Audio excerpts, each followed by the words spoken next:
Hi guys, kung makikita nyo nasa labas ako pero ang oras ay ano na, mata alas 10 na ng gabi. Pero may araw, may maliwanag pa. So, nandito tayo para ipakita ko sa inyo yung bahay kubo. No, ano yan, yung shed. So, dito sa harap, okay na siya, oh. Malaki natin. Lagay ko dito. Dito sa harap, oh, okay na siya. Tapos yung bintana, inilagay na ni David. Yan. Parang ano lang siya, plastic. Tapos yung bubungan, okay na lahat, ano na lahat. Ang hindi na lang tataod, I mean, ito, siya, ano, ito siya ay parang dito. So, ito yung sa gilid, tapos yung dito sa may bubungan, tapos yung pinaka ganyan. Yan. So, yun kasi, ilalagay yun doon sa likod. Kaso si David hindi magkasya doon. Dito. So, ayan. Dito sa likod wala pa. Kita nyo? Wala pa yung anak. So, bukas, baka ako maglagay niyan bukas ng umaga. Kasi, nakakapasok ako doon. Pero, papaguide ako kay David. Kasi ito ano lang naman, i-screw. So, ako maglalagay niyan bukas. Ngayon, medyo tumataligsik na. So, kaya ako lumabas. Tatanggalin ko yung aking mga nilabhan. Tapos ko lang naghugas ng pinggan. At, nilalagay ko kaya dito. Yan. Tatapos ko lang naghugas ng pinggan. Tapos, kasi, ayan. Magtanggal lang ako ng mga sinampan.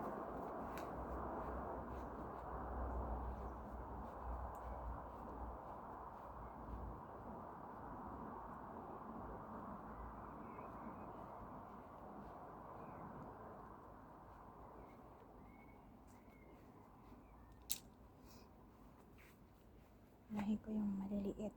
Kasi lalagay sa ilalim. Yan. Ayan.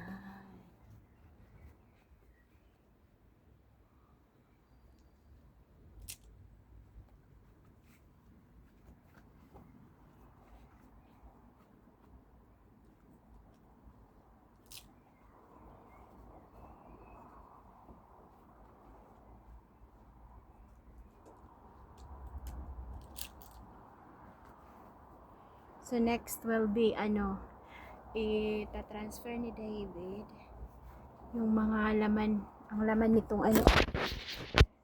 nitong nasa luma na shed.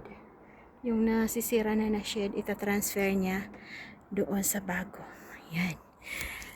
Tapos, bali, ang ilalagay namin dito ay yung mga kahoy na ginagamit namin pag winter. Ayan, para manatili siyang tuyo. Maamoy.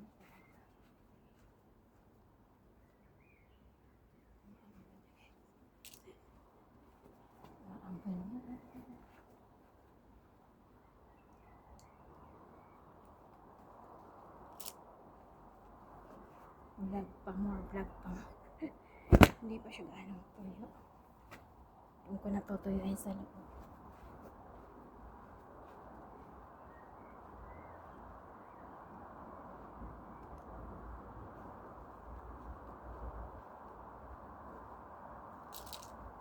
Alam niyo guys, yung shed, kung sa Pilipinas yan, parang pwede na siyang gawing pwede siyang matulugan.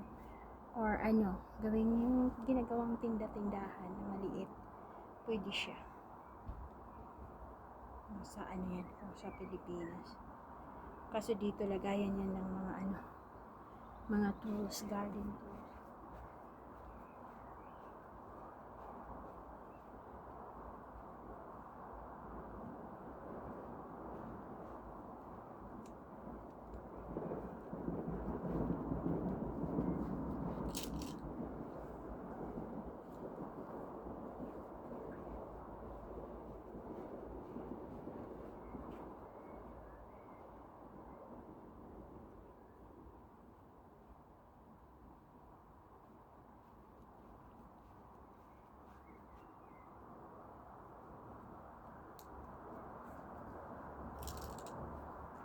Tapos guys, kanina habang si David ay nag-aayos ng shed, kasi hindi naman niya ako kailangan sa lahat ng oras na nag-aayos siya.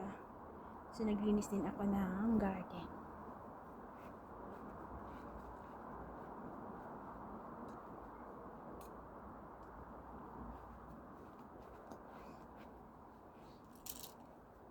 Tapos baka bukas mayroon akong itanim na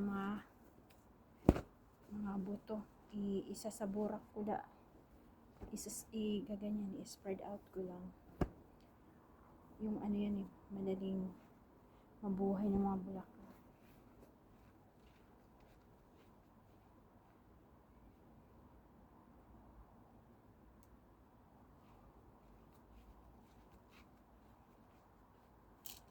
Ayun, alala ko yung pangalan yung mga marigold. Dumami kasi siya last year kasi ang dami ng bulaklak. So, tinanggal ko yung mga bulaklak ngayon. Marami na akong itatanim. So, spread out ko lang siya.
Ang dami kong gagawin.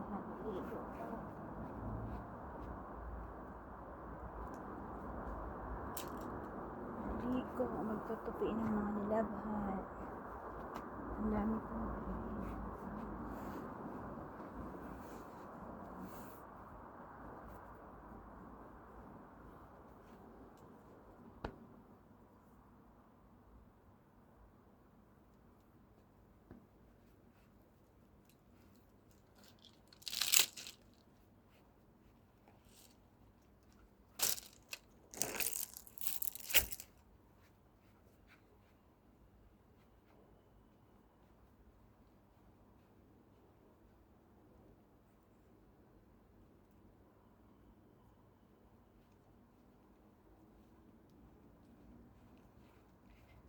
So, yan na. Tapos na akong ng mga nilaban. Ayan na, sa isang basket lahat. Then, yan na. Maliwanag pa. Oh. Ayun, maliwanag pa kahit alas 10 na ng gabi. Pasado alas 10 na. So, yan. Nakakandado na yung Hindi ko na yung bubuksan. Bukas na lang. Pag sa umaga or pagka galing ko sa trabaho, tingnan natin sa loob kong na ni David, lilipat yung mga damit. Tapos itong mga kalat na to ay pupunta yan doon sa baba, and then magtatanim tayo bukas. Ito, nakahanda na to para siya. Dito ko ilalagay yung mga marigold. Tapos yung mga tanim natin ay iba yun. Tapos ito rin, may itatanim ako dito kasi sayang hindi ko nalinisan to kanina. Bukas na lang. Then yan. Tapos dyan, kailangan ko pang linisan yan. Nalinis ko na dito. Nalinisan ko na dyan. Nalinis ko na yung mga dito. Tapos yung doon sa likod, nalinisan ko na rin. So, magtatanim na lang ako. Pwede pa siguro humabol. July ako, September. Pwede pa humabol. Tanim. Yung roses, ito yung binili ko sa open market last year. Bulaklak na siya. Tapos meron pang mga bulaklak na huli siya ng bulaklak. Yung yellow doon, hindi na ng bulaklak. Tapos yung Doon, meron doon, oh. Pink. Yung light pink at saka dark pink. Ayan na. Tapos nagtanim ako ng dyan. Yung after ng nito, dyan, doon sa likod na yan, nagtanim ako ng patatas. Ewan ko kung mabubuhay kasi hindi ko nadiligan. Pero sana mabuhay siya. So yan na ang ating vlog for today. Maraming salamat po sa laging nanonood sa aking vlog. Thanks for watching. Ingat po lagi. Bye for now.